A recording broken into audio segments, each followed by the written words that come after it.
Dear students, history optional के साथ mains की तैयारी करने वाले जितने भी स्टूडेंट्स हैं उनके साथ एक बहुत अच्छी बात होती है और एक बड़ा ही चुनौतीपूर्ण कार्य।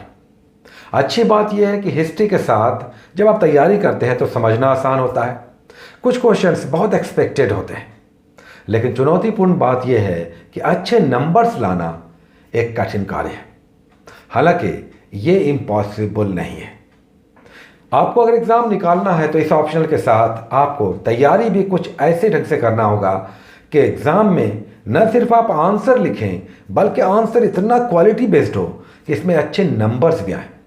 हिस्ट्री में जनरलाइजेशन होना बहुत आम बात है।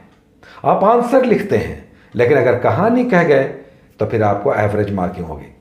लेकिन अगर इसे आपने थोड़ा सा फैक्ट्स डालकर, थोड़ा सा तथ्यों को दिखाकर, कुछ स्टेटमेंट्स डालकर, मैप डालकर, थोड़ा सा फैक्चुअल होकर इसमें बहुत अच्छे नंबर्स लाए जा सकते हैं। तो आप अगर हिस्ट्री के साथ तैयारी कर रहे हैं तो इस बात का ध्यान रखें कि आपको सिर्फ क्वेश्चंस के आंसर नहीं लिखने हैं बल्कि इस आंसर को क्वालिटी बेस्ड आपको बनाना है। अब आप कहेंगे कि हम तो सीधा आंसर ही नहीं लिख पाते, इसे क्वालिटी बेस्ड हम कैसे करें।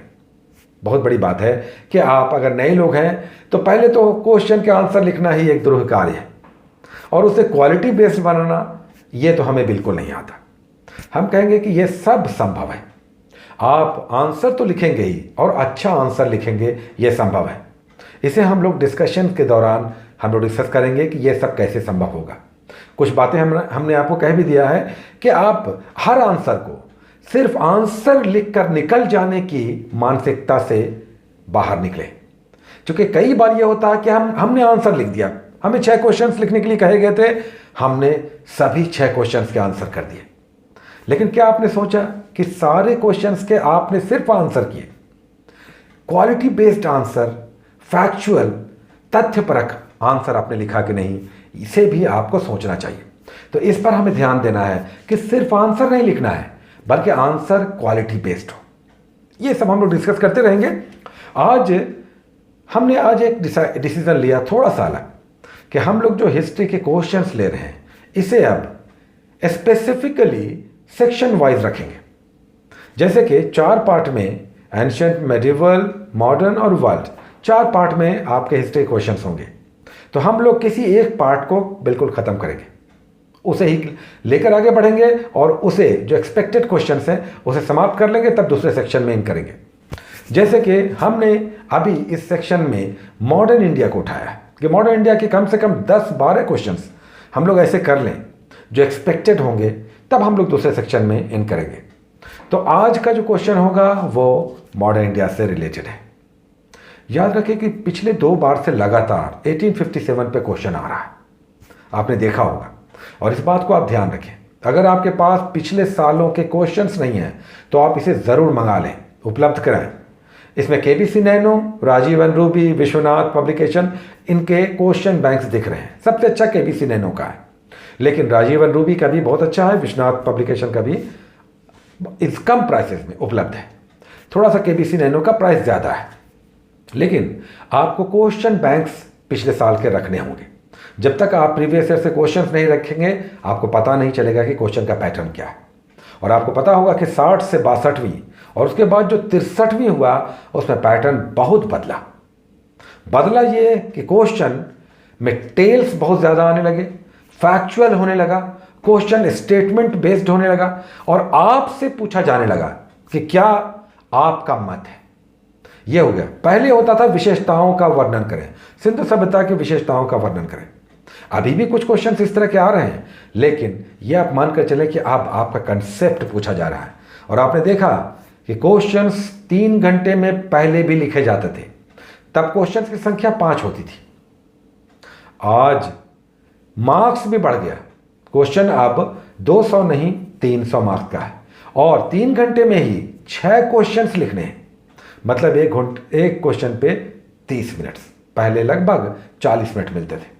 तो ये सब आपको समझना है कि टाइम आपका कम कर दिया गया। इसका मतलब है आपको कहानियां नहीं कहना है, आपको फैक्ट बेस्ड आंसर करके और जितना तथ्यपरक हो कम से कम शब्दों में सही आंसर करके आपको निकलना है।